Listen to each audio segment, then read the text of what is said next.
옛사람에게 말한 바 살인하지 말라. 누구든지 살인하면 심판을 받게 되리라 하였다는 것을 너희가 들었으나 나는 너희에게 이르노니 형제에게 노하는 자마다 심판을 받게 되고 형제를 대하여 라가라 하는 자는 공회에 잡혀가게 되고 미련한 놈이라 하는 자는 지옥불에 들어가게 되리라.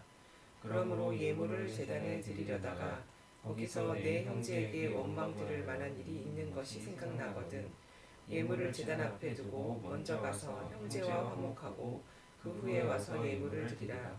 너를 고발하는 자와 함께 길에 있을 때에 급히 사화하라. 그 고발하는 자가 너를 재판관에게 내어주고 재판관이 옥리에게 내어주어 옥에 가둘까 염려하라. 진실로 내게 이르노니 네가 한 푼이라도 남김이 없이 다 갚기 전에는 결코 거기서 나오지 못하리라. 아멘.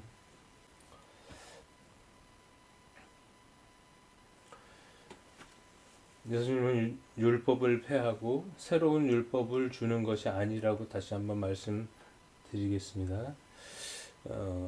말씀 그대로 완전하게 하게 하려고 오셨다. 그런 것입니다. 그 첫 번째로 살인하지 말라 이제 계속되는 뭐 이걸 여섯 반제라 그러는데 반제라고 표현도 하던데 뭐뭐 하여라고 들었으나 그것은 이것이다 이렇게 이제 설명하는 그런 형식으로 이제 가르침을 베푸는 거예요. 그 첫 번째로 살인하지 말라는 말씀이죠. 이 말씀은 우리가 잘 아는 대로 10계명 중에 한 계명이에요. 그만큼 중요하다는 것이죠.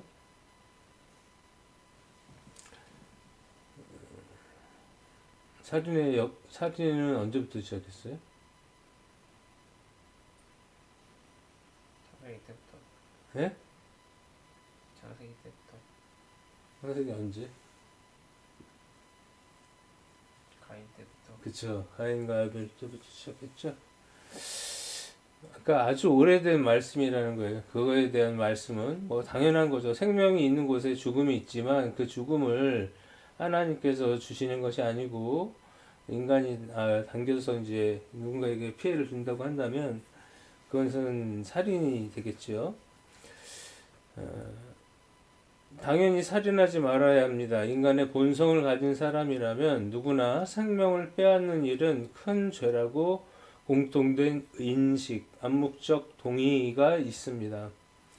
그런데 그 살인하지 말라는 말씀의 의미는 그냥 사람의 생명을 빼앗는 구체적인 일뿐 아니라 형제에게 노하는 자마다 심판을 받게 되고 라가라 하는 자는 공회에 잡혀가게 되고 미련한 놈이라 하는 자는 지옥불에 들어가게 될 것이라 말씀하십니다. 자, 이 말씀 구조 잠깐 볼까요? 자, 첫 번째는 형제에게 노하는 자가 있죠. 그 다음에 라가라는 자는 그 당시 욕이었던 것 같아요. 해석이 불가능하다고 하던데 뭐 저라고 무슨 뜻인지 알았겠습니까? 근데 이제 좀 심한 욕이었던 것 같아요.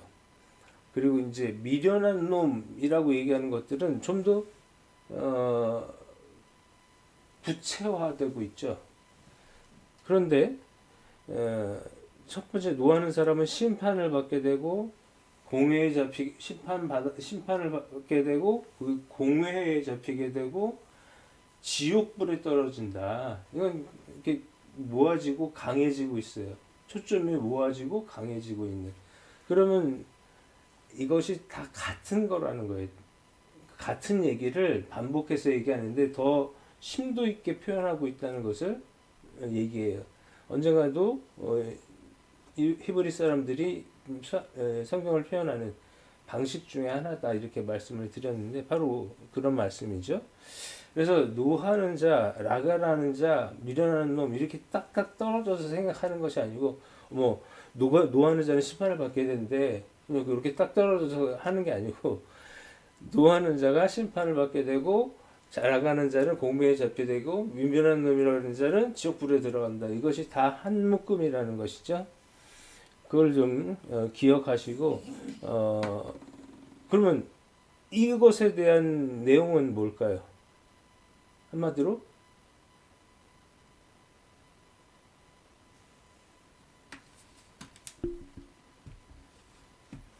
한마디로 여섯 개 문단이 있잖아요. 그러니까 뭐그 단락도 아니고 단어가 있잖아요. 형제에게 노하는 자는 심판을 받게 되고 라간한 자는 공회에 잡히게 되고 미련한 놈은 지옥불에 들어갈 거다. 뭘 얘기하고 싶은 거예요?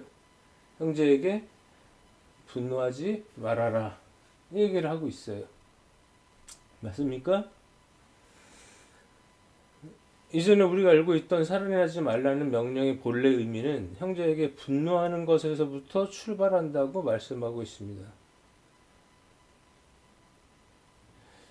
소시오패스를 제외하면 대부분의 살인과 살인의 의도는 분노에서부터 옵니다.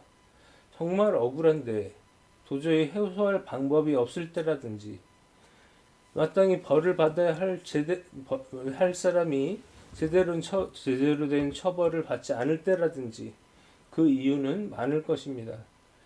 그러나 그 근처에는 분노가 있습니다. 뿌리 근저에는 분노가 있어요. 보통 우리는 분노 없이 살인에까지 이르는 죄를 짓지 않습니다.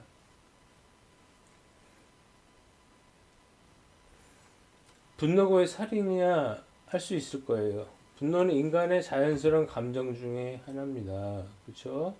사랑, 기쁨, 슬픔, 두려움 이런 긍정적인 감정도 있지만 부정적인 감정도 있습니다.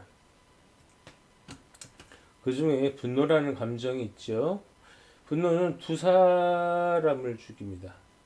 분노는 두 사람을 죽여요. 첫 번째는 저주하는 대상입니다. 우리는 저주하는 대상이 마땅히 그 저주를 받아야 하고 받을 만하다고 판단합니다. 그래서 저주를 막 퍼붓죠. 근데 이게요, 영향력이 있습니다. 누군가를 저주하고 미워하고 망해라 이러면 그게 갑니다. 그 사람한테.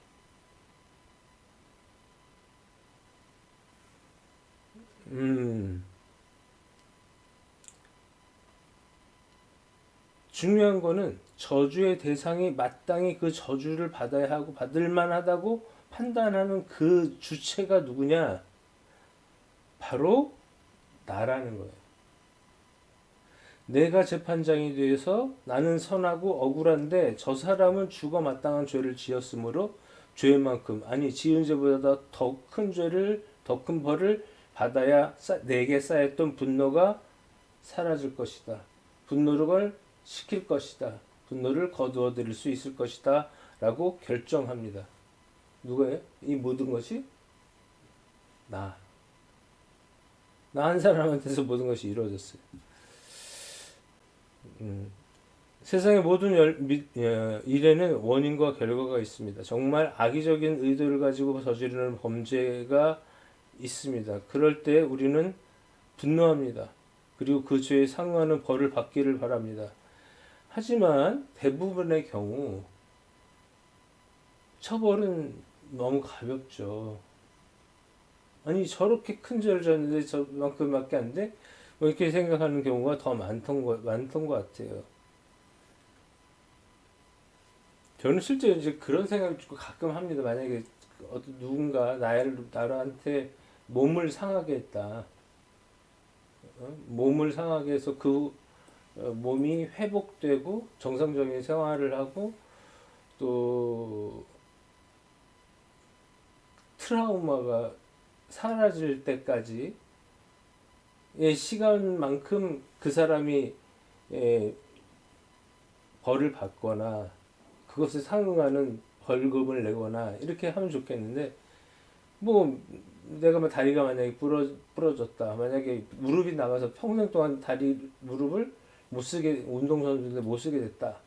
그래서 피해가 엄청나다. 근데 뭐 얼마 1억 2억 주고 나고서 끝나는 거예요, 그냥. 근데 우리는 평생 그것을 하고 싶었는데 못 하게 되는 그런 엄청난 일들이 많은데 그런 것에 상응하는 벌이 잘 없는 것 같아요.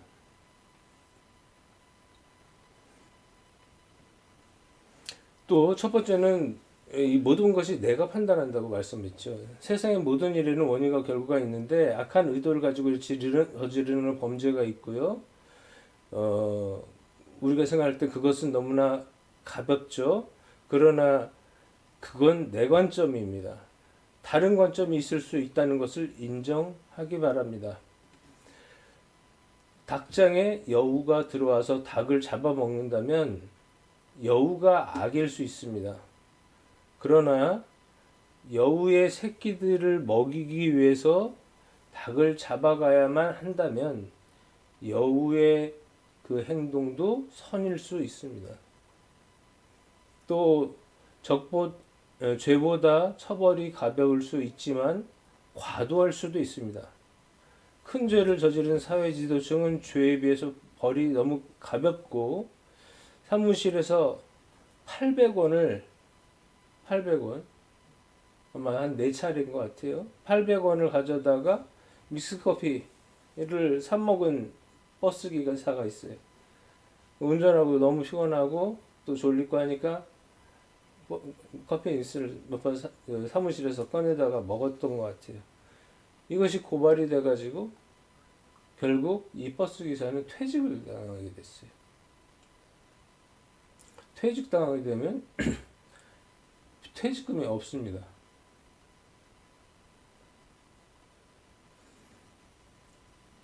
그러니까 사회 지도층들이 짓는 범죄, 뭐 경제인들, 뭐 회장 이런 사람들이 짓는 죄들은, 좀 정치인 이런 사람들이 짓는 죄들은 어마무시한데 뭐 1, 2년 이해하기 어렵죠. 두 번째 살인은 바로 나를 죽이는 것입니다. 첫 번째는 그 사람을 죽였다면 두 번째는 나를 죽여요. 분노가 죽이는 것은 첫 번째 저 대상, 두 번째 나. 어떤 사람이 하나님께 제사를 드립니다. 하나님과의 관계를 회복하기 위해서 제사를 드립니다. 죄를 고하고 회개하며 하나님의 용서를 받아 관계가 회복되기를 바라는 것이죠. 그런데 하나님께서 제사를 드리는 중에 그 사람에게 어떤 생각이 떠오르게 하십니다. 바로 형제와 다툰 일을 생각나게 하신 거예요. 그 다툼은 끝을 맺지 못하고 자신은 제사를 드리려고 하는 것입니다. 싸움은 끝이 안 났어요. 그러나 제사는 드리려고 지금 왔어요. 하나님과의 관계 회복을 위해서 지금도 원망하고 있는 형제의 관계 회복을 먼저 한 다음에 하나님 관계를 회복하라, 이런 얘기예요.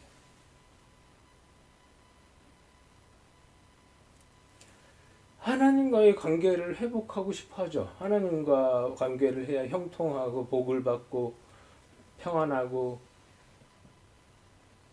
근데 그렇게 되려면 뭐 성령이 충만하고 영원한 기쁨이 함께하고, 그렇게 되려면 형제와 화평해야 된다. 평화로워야 된다. 이런 얘기예요. 영화 밀양이라는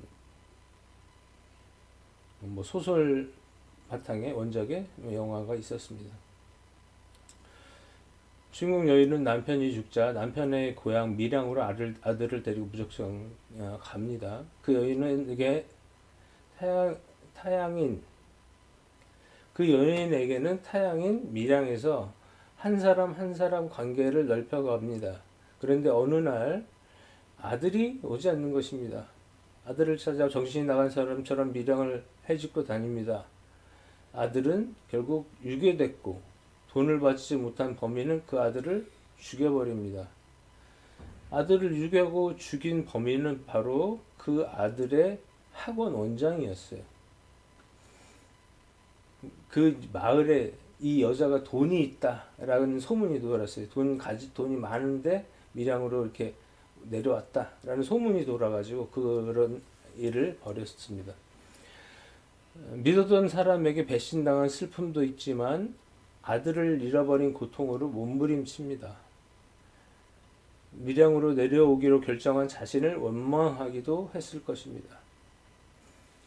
막 정신없이 다니다가 교회를 발견해요. 그리고 정말 뭐에 홀린 듯 교회로 갑니다. 그 교회에서 원망, 분노, 슬픔, 뭐 후회, 자책, 뭐 하나님 앞에 따지고 막 등 여러 가지 감정들이 쏟아냅니다. 교회 생활 차츰 안정되고 회복을 경험합니다. 뭐 구역 예배 드리는 모습도 나오고 뭐 그러더라고요. 그리고 1년 후 용기를 냅니다. 자신의 아들을 죽인 그 죄인을 찾아갑니다. 왜 찾아가요? 그 아들 죽인 범인을 용서해 주려고. 내가 너 용서한다. 내가 그리스도의 사랑 때문에 이만큼 회복되었고, 그러니 너를 용서해 주겠다. 하나님이 나도 용서한 것처럼 나도 너를 용서하겠다. 이렇게 얘기해 주러 이제 갑니다. 근데 그 죄수가 대뜸 나와서는 자신은 하나님을 믿고 죄사함을 이미 받았다는 거예요. 그리고 자기는 어느 때보다 평화롭고 평안하다. 이렇게 이야기하는 거예요. 그 여인은 그래서 그 얘기를 자기가 이제 먼저 이렇게 얘기 시작하려고 그러는데 그 사람이 그렇게 얘기를 해버리는 거예요. 그러니까 지옥과 같은 시간에서 벗어나려고 몸부림치며 지금 겨우 추슬러서 용서하라는 하나님의 명령에 순종해서 죽여도 시원찮을 죄인을 용서하려고 왔는데 벌써 용서를 받았다고? 정작 피해자인 나는 내가 용서하기 전에 누가 용서해 줬지? 내 용서도 없이 저 사람은 평화롭다고? 난 1년간 지옥에서 살았는데 그 여인은 너무 충격을 크게 받아서 1년 전에 그 사람으로 다시 돌아가고 말았습니다. 많은 사람들이 영화 밀양을 보고 이렇게 얘기했습니다. 그래, 예수 믿는 사람들은 죄를 지어놓고 회개하면 끝이지. 참 편리해. 그 교리에 빠져서 모순에 빠져서 세상 사람들과 조금의 차이도 없는, 어찌 보면 스스로 거룩하다고 생각해, 죄 용서 받았기 때문에 거룩하다고 생각하는 그 위선이 사람들한테는 더 꼴보기 싫은 거예요. 우리는 죄인입니다. 그래서 죄의 문제를 해결하기 위해 오신 예수님의 십자가의 은혜를 통해서 하나님께 시험을 받는 것이며 사함을 받는 것입니다. 그러나 잊지 말아야 할 것이 있습니다. 하나님께 사함 받기 전에 내가 상처 준 사람, 나로 인해서 피해를 입은 사람, 나로 인해 사랑하는 일을 잃고 신체 장애를 입고 재산을 잃고 인생을 빼앗긴 사람에게 회개하고 용서를 받아야 하는 것이 먼저입니다. 용서를 해주지 않으면 10번이고 100번이고 찾아가서 진심으로 사죄해야 합니다. 용서를 받아줄 때까지. 내가 용서를 구해서 그 용서를 받아들이고, 그래, 너도 얼마나 힘들면 이렇게 100번이고 1000번이고 나한테 찾아와서 무시와 화내는 것을 감당하면서 계속 와서 그러겠니? 그래, 너도 그렇게 뭐 원하지 않았던 살인을 저질렀으니 내가 용서하마. 이렇게 되면 그때서야 용서가 되는 거예요. 성립이 되는 거예요.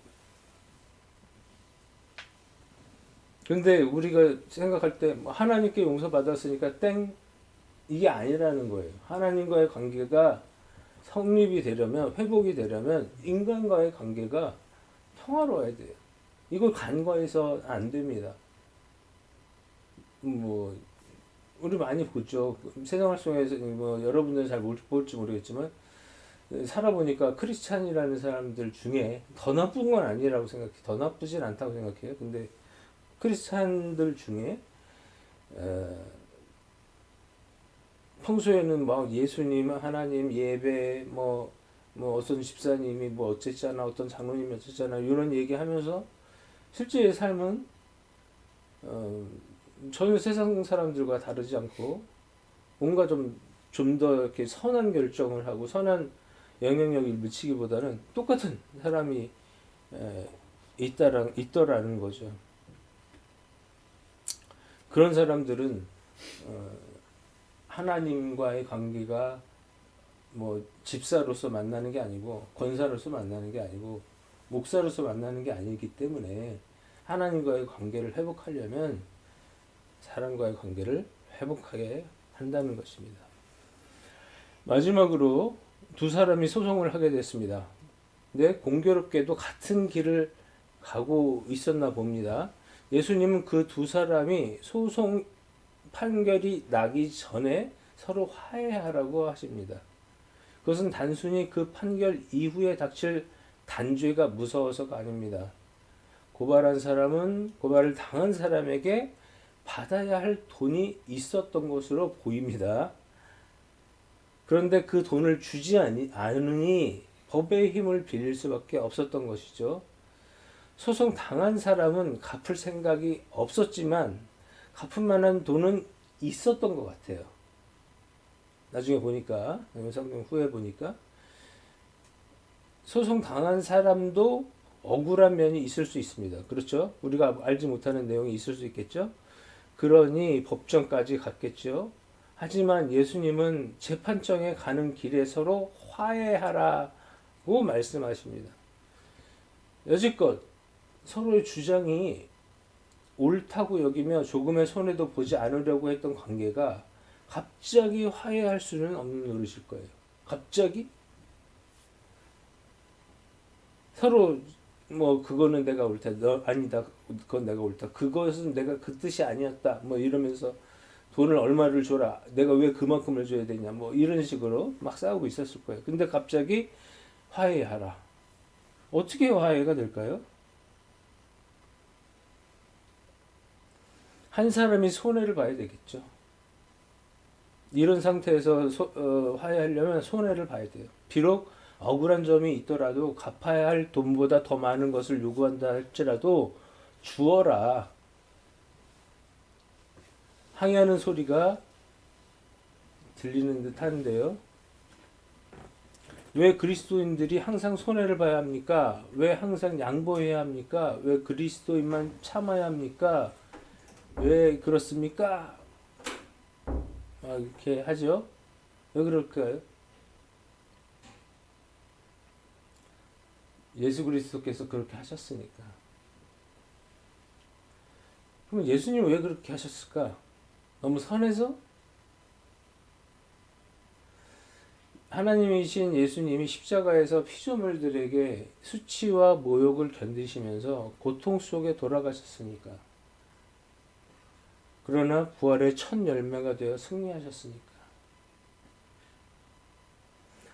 우리가 참아야 하는 이유는, 손해보아야 하는 이유는, 용서해야 되는 이유는 그렇게 해야만 하는 것이 아니라 분노가 아닌 용서, 사랑해야 하는 이유는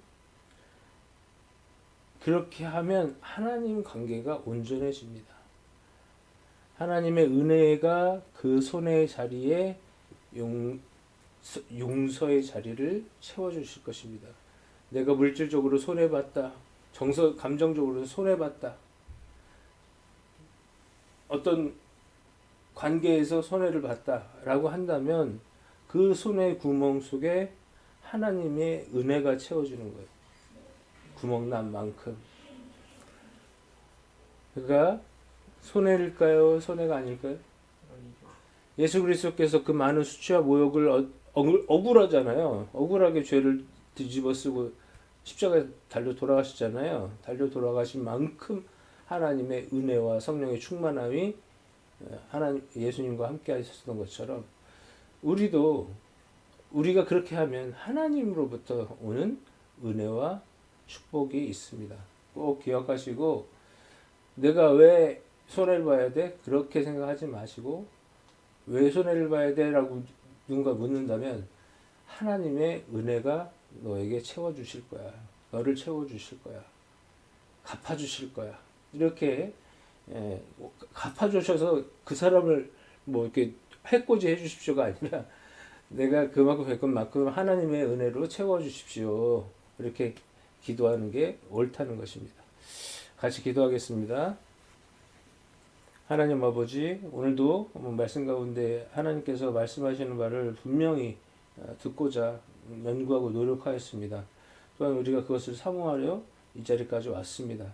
우리가 오늘 깨달아진 부분이 있게 하시고 깨달아진 부분 속에서 하나님께서 원하시는 아름다운 삶 살게 하시고 주님께서 우리에게 살아가라고 하는 그 명령들, 권고들 다 지켜 행할 수 있는 저희들 되게 하여 주시옵소서.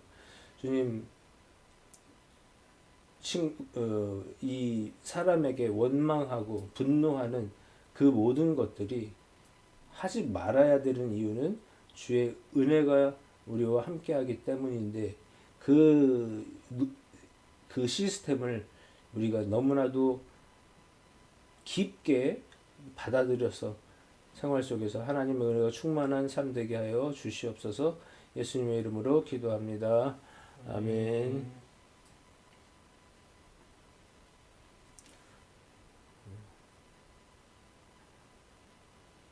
우리 혹시 오늘 말씀 중에서 질문이 있을까요?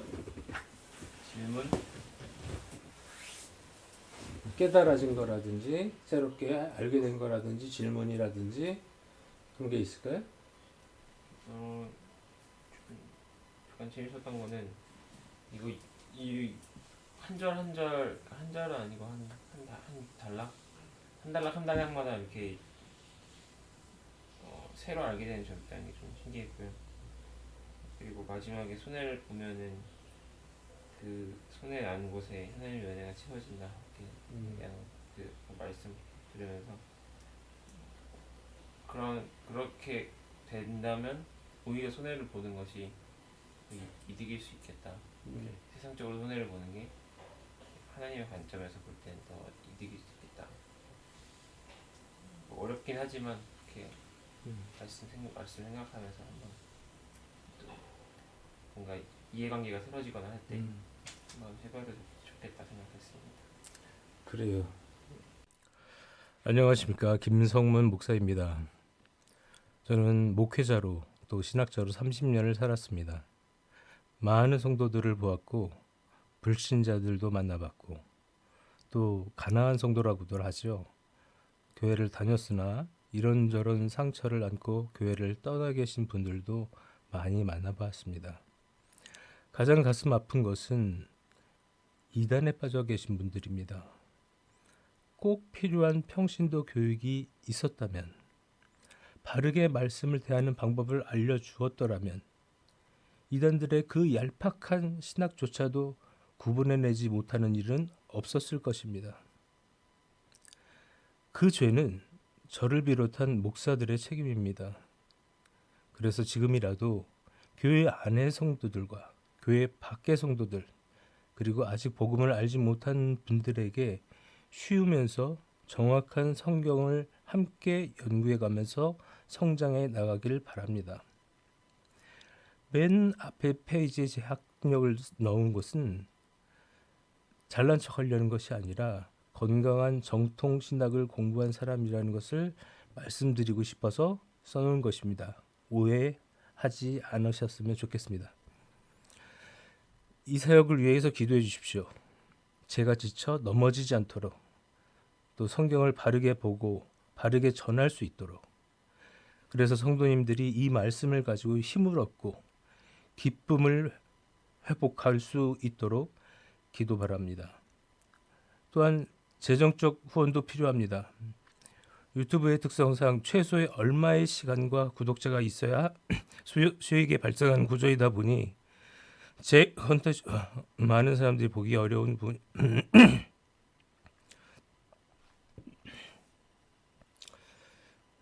또한 재정적인 후원도 필요합니다.